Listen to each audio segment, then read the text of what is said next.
There is racial insensitivity. People have to be made aware of what other people feel like, what insults them, what is demeaning to them. It's important that people know they don't want to. Many people don't want to hurt other people's feelings, but it makes a big difference. It makes a gigantic difference in the way a child is able to grow up and have a sense of self-esteem. Here are some examples of how this is being done. Several schools in New York have implemented what they describe as a novel approach to fighting discrimination.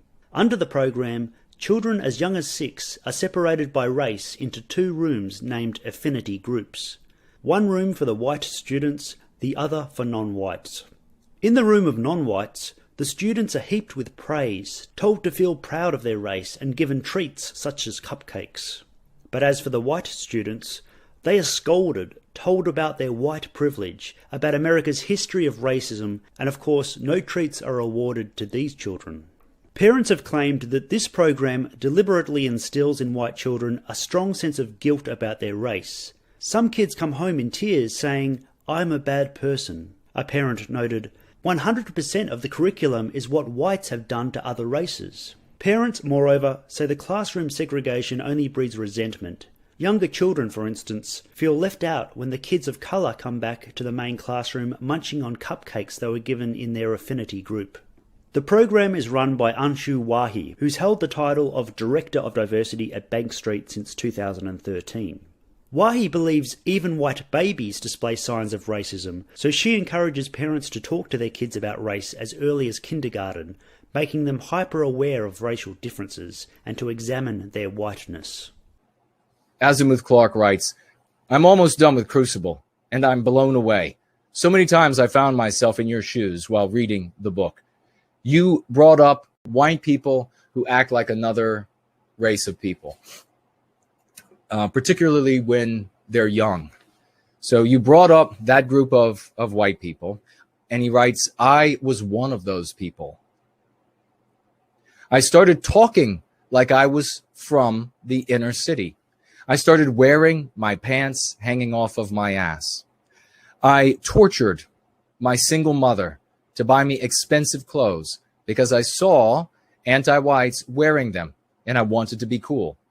That was also around the time I started getting interested in girls, and I used being one of those kinds of white people to try to get the girls.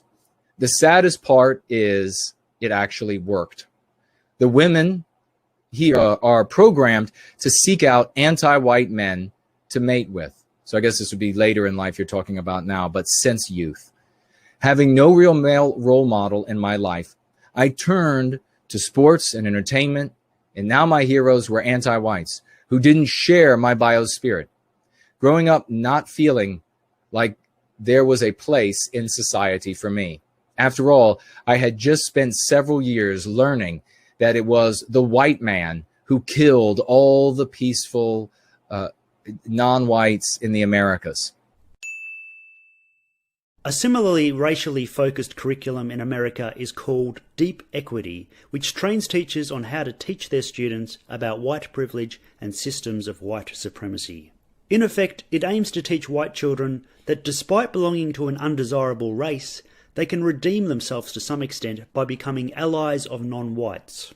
As Deep Equity lays out, to become a white ally you must 1. See race, 2. Listen to and learn from people of colour, 3. Acknowledge the reality of racism, 4. Acknowledge the reality of white racial privilege, 5. Transcend guilt, 6. Educate other white people, 7. Confront racist behaviours, attitudes and practices, and 8.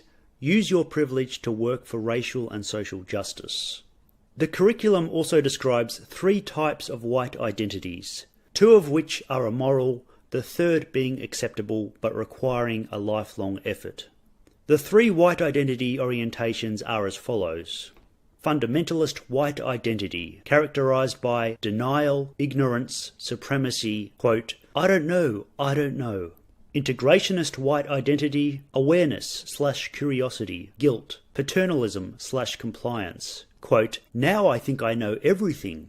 But the white identity that the teacher wishes to instill in white children is transformationist white identity, self-reflective, humility/authenticity, systemic power shift. Quote, I will be learning about this all my life. And slide, deep equity orders teachers to explicitly reject and resist parents and other outsiders who take issues with the curriculum's content. It explains, as leaders for systemic equality, we must explicitly reject and resist any attempts by anyone in our school district or in the larger community who claims that educational disparities are caused only by poverty.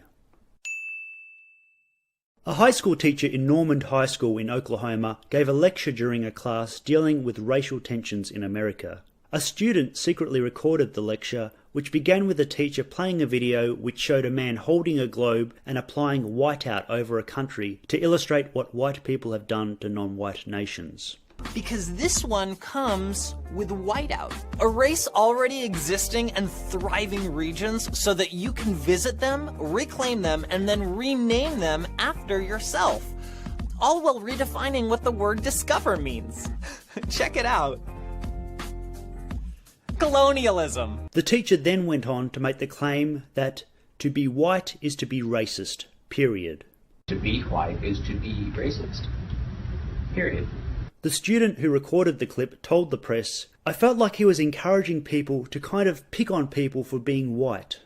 It was the evil white man who traveled to Africa and rounded up all those poor people with sickness and chains, enslaving them because they're too lazy, because the white people were too lazy to, we'll just say, mind their own crops. I was taught our explorers were murderers and genocidal. That's what we all were taught. Think of the pain that this little boy had learning that our little girls have learning that about their people, that this is who and what they are, that this is who and what they come from, that there is some demonic seed inside of them that they have to corrupt, that they have to white flight into marring their flesh, into taking non-white partners, into not producing white children. This is the outcome of this. And, you know, we mentioned, and I'll read the last little part of this here. We mentioned that Biden, during the first debate with Trump, mentioned that we have to have all of these anti-white classes so that we, meaning white people, know how non-white people's feelings get hurt by certain things we might say or how society is a certain way. Well, if it holds true for them, you piece of shit, if it holds true for them, it holds true for us. And there isn't a single textbook, not a single movie, not a single television show, not a single lecture, not a single invited speaker, nowhere in the United States or anywhere across the West that tells non-white children anything remotely as awful, anything awful at all about their people. Only us, only our white babies. Every day, from cartoons we were shared the book of the gentleman earlier in the show, little cartoon books where there are only a couple words on each page, all the way up through our adulthood. The same exact thing holds true for us. You absolutely rancid piece of shit. Anti-whites are absolute demons from hell. He absolutely knows. This is what I try to tell you all. These are not decent people. This is what I discovered when I was in junior high school. This is the horror that set in on me when I was in 7th grade. That these were not good-meaning people. These were not people accidentally doing this to us.